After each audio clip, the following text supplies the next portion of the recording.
নরসিংদীর রায়পুরা থানার সায়দাবাদ এবং বালুচর এই দুইটা এলাকায় সবচেয়ে বেশি হয়, এই দুইটা গ্রামের বাসিন্দাদের মধ্যে। এছাড়াও বাঁশগাড়ি, চাঁদপুর, চান্দেরকান্দি এই এলাকাতেও বেশ কয়েকটি ঘটনা ঘটেছে। এই ঘটনায় তারা যে লোকালি মেইড ট্যাটা বলে থাকে, বর্ষার মতো এইগুলো ব্যবহার করে থাকে, দা ইউজ করে থাকে। এছাড়াও লোকালি মেড কিছু অস্ত্র এবং বিদেশ থেকেও আনা, আমরা গতকাল যে অপারেশন অভিযান পরিচালনা করেছি সেখানে আমরা বিদেশি অস্ত্র সহকারে প্রায় 11টি অস্ত্র উদ্ধার করি এবং বিপুল পরিমাণ শর্টগানের গুলি পাই আমরা সেখান থেকে, এবং কিছু পিস্তলের গুলিও উদ্ধার করি। এই অস্ত্রগুলো মূলত পার্শ্ববর্তী দেশ থেকে তারা এনে থাকে। স্পেশালি যে বন্দুকগুলো আমরা যেগুলো পেয়েছি শর্টগানের মতো দেখতে সেগুলা, এবং বিদেশি যে পিস্তল যেগুলো পেয়েছি সেগুলো পার্শ্ববর্তী দেশ থেকে বর্ডার ক্রসের মাধ্যমে তারা নদীপথের মধ্যে নিয়ে আসে। প্রাথমিক জিজ্ঞাসাবাদে আমরা এই তথ্যগুলো পেয়েছি। এছাড়াও তারা কক্সবাজারের যে মহেশখালী এবং যে পাহাড়ি এলাকা রয়েছে এই এলাকায় কিছু কারিগর রয়েছে, সেখান থেকেও তারা এই অস্ত্রগুলো কালেক্ট করে থাকে এবং তারা কখনো কখনো ওই জায়গা থেকে কারিগর তাদের এলাকায় নিয়ে এসে এখানে বসেও বানায়, এরকম তথ্য আমাদের কাছে পেয়েছি আমরা। তো এই যে নরসিংদীর যে ঘটনাগুলো গত কয়েক মাস ধরে ঘটছিল সেটার প্রেক্ষিতেই আমরা আমাদের গোয়েন্দা তৎপরতা এবং আমাদের নজরদারিটা বৃদ্ধি করি এবং সেখানের আইনশৃঙ্খলা পরিস্থিতি স্বাভাবিক রাখার লক্ষ্যে এর আগেও কয়েকটি অভিযান পরিচালনা করা হয়েছে, যৌথ অভিযান পরিচালনা করা হয়েছে, যেখান থেকে লোকাল অনেক অস্ত্র উদ্ধার করা হয়েছে। গতকাল আমরা একটা সুনির্দিষ্ট তথ্যের ভিত্তিতে আমরা এই রায়পুরার সায়দাবাদ এলাকায় আমরা অভিযান পরিচালনা করি গতকাল রাতে, এবং মোটামুটি সারা রাত ধরে অভিযান চলে এবং সেখান থেকে আমরা 11টি অস্ত্র, যার মধ্যে 2টা বিদেশি পিস্তল, একটি লোকাল পিস্তল এবং কিছু শর্ট গান এবং কিছু পাইপ গান আমরা উদ্ধার করি, এবং যেখান থেকে প্রায় 32 রাউন্ড শর্ট গানের গুলি উদ্ধার করা হয় এবং কিছু পিস্তলের গুলি উদ্ধার করা হয়, এবং 8 জনকে আমরা গ্রেপ্তার করতে সক্ষম হই। এবং তারা, আমরা যখন অভিযান পরিচালনা করি তখন তারা আমাদের উপরেও হামলা করার চেষ্টা করেছে, ককটেল এবং কিছু শর্টগানের গুলি পর্যন্ত তারা দূর থেকে করেছে। যাই হোক, আমরা সেফলি আমরা ওখান থেকে 8 জন সহকারে এবং উদ্ধারকৃত মালামাল সহকারে আমরা সেখান থেকে আসতে পেরেছি, এবং যারা গ্রেপ্তারকৃত তাদের বিরুদ্ধে আইনানুগ ব্যবস্থা প্রক্রিয়াধীন রয়েছে। এই জায়গায় নরসিংদীতে বিভিন্ন সময় আপনারা দেখেছেন, আপনারা বিভিন্ন নিউজ এবং মিডিয়ার মাধ্যমে কভার করেছেন, যেখানে আধিপত্য বিস্তার, মূলত এখানে বালুমহল রয়েছে, এখানে চর দখল, বিভিন্ন ঘাট এবং বাজারের দখল কেন্দ্রিক, এটা এলাকা বেসড। যেমন আমি বলেছি যে সায়দাবাদ একটা এলাকা, এখানের একটা গ্রুপ রয়েছে, বালুর চরের একটা গ্রুপ রয়েছে, চাঁদপুরের একটা আলাদা গ্রুপ আছে।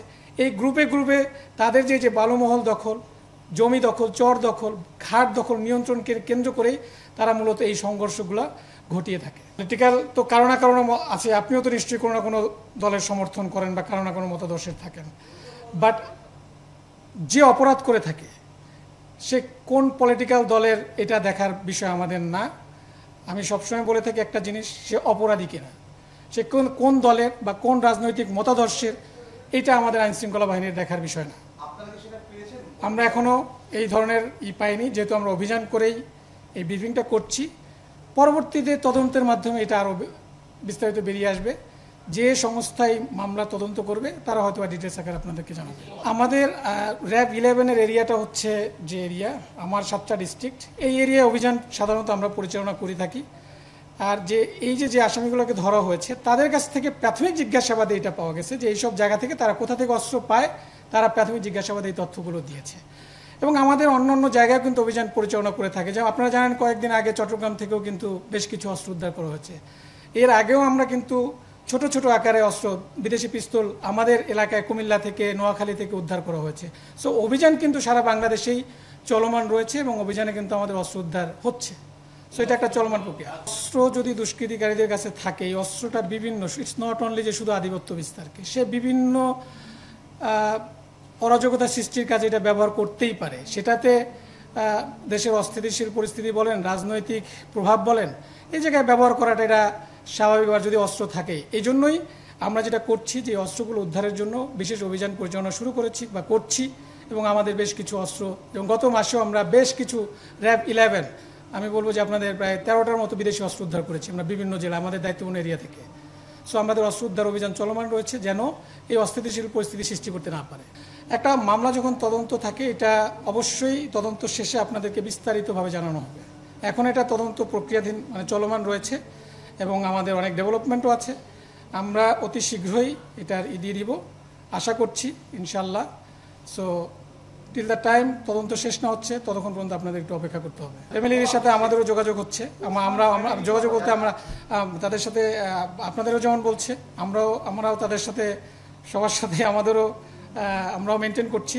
সো এটা তদন্ত একটা দীর্ঘদিনের একটা দিন, এখন হুট করে চাইলেই আসলে না। সো এটা তদন্তটাকে তদন্তের মতো যেন সুন্দরভাবে শেষ হয় এবং এটার জন্য একটা ভালো রেজাল্ট আসে, আমরা সেটাই সবাই কামনা করি। সো আমি আপনাদেরকে বলবো যে অতি শীঘ্রই এটা আপনার ইনশাল্লাহ এটা তদন্তে বেরিয়ে আসবে। তদন্ত রিপোর্ট যখন দেওয়া হবে তখন আপনাদেরকে বিস্তারিতভাবে জানানো হবে। তদন্ত শেষ করার আগে কিভাবে আমি বলি, এলাকা বেসিস এবং গ্রাম বেসিসে তাদের এই গ্রুপগুলো রয়েছে। তারাই আমাদের কাছে যেটা রয়েছে, বর্ডার কেন্দ্রিক কিছু গ্রুপ থাকে, আমরা তাদের সম্পর্কে তথ্য কালেকশন করছি কি তারাই করছে। এবং আমাদের কাছে যেটা বলেছে যে নৌপথে যেহেতু আপনারা জানেন যে নৌপথগুলো একটু আমাদের আনসিকিউর থাকে, এখানে আসলে সিকিউরিটি প্রোভাইড করা আমাদের ওইভাবে করে সম্ভব হয় না বা আমাদের এটাও কম। তো তারা নৌ রুটটাকেই ব্যবহার করে থাকে, নৌপথের মাধ্যমে মূলত এই বিশেষ করে এই চরাঞ্চলগুলোতে নরসিংদী, মুন্সিগঞ্জ এইসব এলাকার যে অস্ত্রগুলো যেগুলো আসে তারা নৌপথটাকে ব্যবহার করে থাকে। আমাদের এই অভিযান চলমান থাকবে, এটা চলমান আছে এবং চলমানের কারণেই কিন্তু এই অস্ত্রগুলো উদ্ধার হচ্ছে বিভিন্ন জায়গা থেকে। ইটস নট অনলি নরসিংদী, আমি আপনাদেরকে বলেছি কুমিল্লা থেকে, নোয়াখালী থেকে, নারায়ণগঞ্জ থেকে আমরা এই গত মাসেও আমরা অনেক বিদেশি অস্ত্র উদ্ধার করেছি।